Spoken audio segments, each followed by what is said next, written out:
T V ನೋಡ್ತಾ ಆರಾಮಾಗಿ ಕೂತಿದ್ದು ನಮ್ಮಮ್ಮ ಬೇಗ ಬಾ ಇಲ್ಲಿ ಅಂತ ಕರೆದು ಬೇಗ ಹೋಗಿ ರೆಡಿ ಆಗು ಅಂದರು. ಏನಕ್ಕೆ ಅಂತ ಕೇಳಿದ್ರೆ ಕೋಲ ನೋಡ್ಕೊಬರೋಣ ಅಂದರು. ಸರಿ ಅಂತ ನಾನು ಬೇಗ ರೆಡಿ ಆದೆ. ಅಲ್ಲಿಗೆ ಹೋಗಿ ನೋಡಿದ್ರೆ ಆ ಕೋಲನ ನಡೆಸ್ಕೊಡ್ತಿರುವ ಕುಟುಂಬದವರು ಅಂದರೆ ನನ್ನ ಫ್ರೆಂಡ್ ಮನೆಯವರು ಆ ದೈವವನ್ನು ಕೋಲ ನಡೆಯುವ ಸ್ಥಳಕ್ಕೆ ತುಂಬ ಸಾಂಪ್ರದಾಯದಿಂದ ಕರ್ಕೊಬಂದು ಆ ದೈವವನ್ನು ಕರ್ಕೊಬರ್ತಿದ್ರು.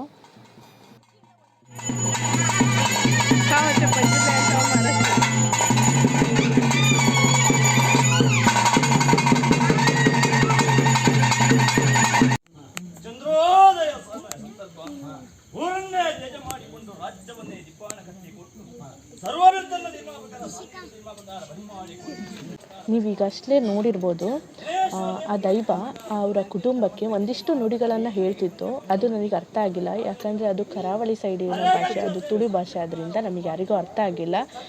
ಅವರಿಗೆ ಆ ಕೋಲನ ಮಾಡ್ತಿರೋದ್ರಿಂದ ಅವರಿಗೆ ಅರ್ಥ ಆಗ್ತಿತ್ತು, ಮತ್ತು ಅಲ್ಲಿ ಜನನೂ ಇದ್ದರು ತಿಳಿಸಿ ಹೇಳೋದಕ್ಕೆ. ಸೊ ತುಂಬಾ ಚೆನ್ನಾಗಿತ್ತು ನೋಡೋದಕ್ಕೆ.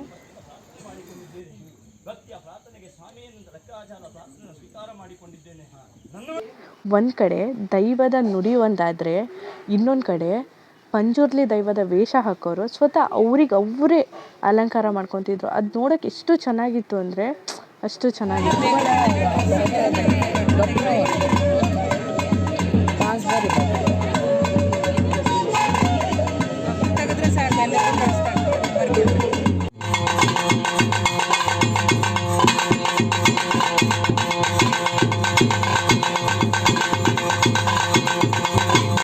ನೀವು ನೋಡ್ತಿರ್ಬೋದು, ಅವರು ಕೈಯಲ್ಲಿ ಗೆಜ್ಜೆ ಹಿಡ್ಕೊಂಡು ಕುಣಿತಿದ್ದಾರೆ. ಅದು ಕಾಲಿಗೆ ಹಾಕ್ಕೊಳೋ ಗೆಜ್ಜೆ, ಅದನ್ನು ಸಹಿತ ಅವರು ಕುಣಿತಾನೆ ಹಾಕ್ಕೊತಾರೆ.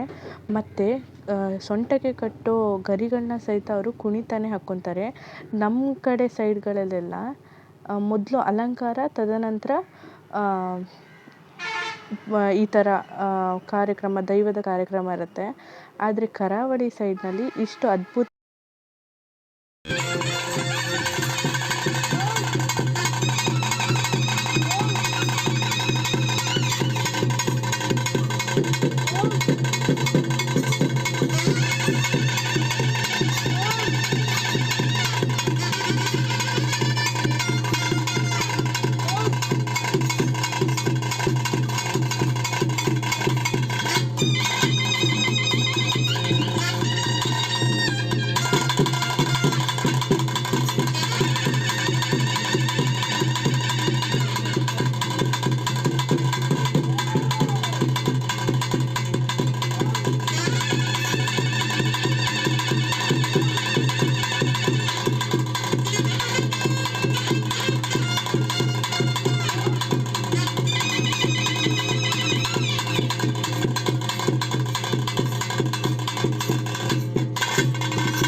ನಾವಿಲ್ಲಿ ನೋಡ್ಬೋದು, ಪಂಜುರ್ಲಿ ದೈವ ಕೂಡ ಮತ್ತೊಂದು ದೈವಕ್ಕೆ ಆಹ್ವಾನ ನೀಡಿ ಅದ್ರ ಜೊತೆಗೆ ಎಷ್ಟು ಖುಷಿಯಿಂದ ನೃತ್ಯನ ಮಾಡ್ತಾಯಿತ್ತು. ಮತ್ತು ಅದ್ರ ಜೊತೆ ಎಷ್ಟು ಚೆನ್ನಾಗಿ ಆ ದೈವಗಳ ಮಧ್ಯೆನೂ ಎಷ್ಟು ಅನ್ಯೋನ್ಯತೆವಾದ ಬಾಂಧವ್ಯ ಇರುತ್ತೆ ಅಂತ ನಾವು ಕಾಣ್ಬೋದು.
ನೋಡ್ತಿರ್ಬೋದು ಪಂಜುರ್ಲಿ ದೈವ ಹೇಗೆ ವರಾಹದ ರೂಪವನ್ನು ಧರಿಸುತ್ತೆ ಅಂತ, ಹಾಗೆ ಹೇಗೆ ಅದನ್ನು ಕುಣಿತಿರುತ್ತೆ ಅಂತ.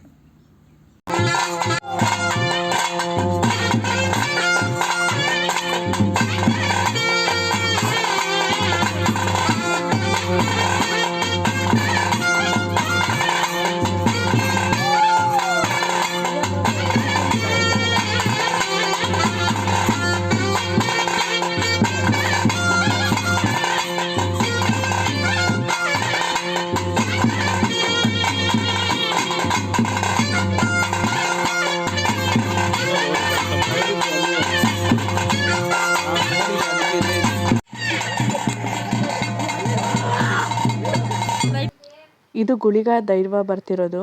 ಪಂಜುರ್ಲಿ ದೈವದ ಕಾರ್ಯಕ್ರಮ ಮುಗ್ದಾದ ತಕ್ಷಣ ಗುಳಿಗ ದೈವದ ಕಾರ್ಯಕ್ರಮ ಇರುತ್ತೆ. ಇದು ಬಂದ ಕ್ಷಣ ಹೆಂಗಿತ್ತು ಅಂದರೆ, ಪಂಜುರ್ಲಿ ದೈವದ ಕಾರ್ಯಕ್ರಮ ನೋಡ್ಬೇಕಾದ್ರೆ ಮುಂದಿದ್ದವ್ರು ನಾವೆಲ್ಲ ಲಾಸ್ಟ್ ಕೊನೆ ಸೀಟಿಗೆ ಬಂದು ಕೂತ್ಕೊಂಡ್ವಿ. ಅಷ್ಟು ಆರ್ಭಟ ಇರುತ್ತೆ ಈ ದೇವರಿದ್ದು. ಎಷ್ಟು ಭಯ ಪಡಿಸುತ್ತೆ ಅಂದರೆ ಅಷ್ಟು ಭಯ ಪಡಿಸುತ್ತೆ. ನಾನಂತೂ ಒಂದು ಕ್ಷಣ ಹೆಂಗಾಗಿತ್ತು ಅಂದರೆ, ವಿಡಿಯೋ ಮಾಡ್ಬೇಕಾದ್ರೆ ತುಂಬ ಭಯಪಟ್ಟು ಮಾಡಿರೋದು. ಅಷ್ಟು ಭಯ ಆಗಿತ್ತು ನನಗೆ. ಈ ದೈವಕ್ಕೆ ನೈವೇದ್ಯ ಇಟ್ಟಾದಮೇಲೆ ಅಂದರೆ ಅದಕ್ಕೆ ಕೋಲ ಸಂಪೂರ್ಣ ಆಗೋದು. ಅದಕ್ಕೋಸ್ಕರನೇ ಈ ದೈವನೇ ಲಾಸ್ಟ್ ಆಗಿರುತ್ತೆ ಕೋಲ ಕಾರ್ಯಕ್ರಮ ಮುಗಿಯೋದಕ್ಕೆ.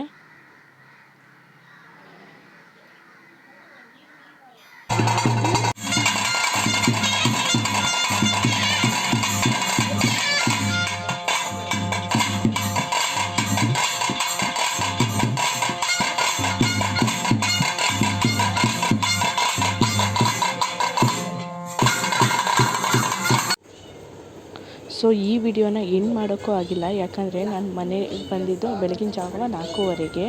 ಫುಲ್ ನಿದ್ದೆ ಬರ್ತಿತ್ತು, ಮಲ್ಕೊಬಿಟ್ಟೆ. ಬಟ್ ಆಫ್ಟರ್ ವಾಚಿಂಗ್ ಕೋಲ ನನ್ನ ಪರಿಸ್ಥಿತಿ ಹೇಗಾಯಿತು ಅಂದರೆ,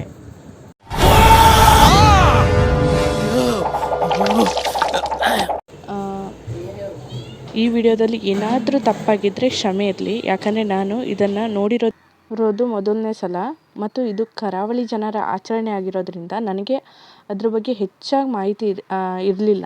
ದೊಡ್ಡವ್ರ ಹತ್ರ ನಾನು ಎಷ್ಟು ಕೇಳಿ ತಿಳ್ಕೊಂಡಿದ್ದೀನೋ ನಾನು ನಿಮಗೆ ಅಷ್ಟನ್ನು ಹೇಳಿದ್ದೀನಿ. ಸೊ ಈ ವಿಡಿಯೋ ಇಷ್ಟ ಆದರೆ ಲೈಕ್ ಮಾಡಿ, ಶೇರ್ ಮಾಡಿ ಮತ್ತು ಕಮೆಂಟ್ ಮಾಡಿ.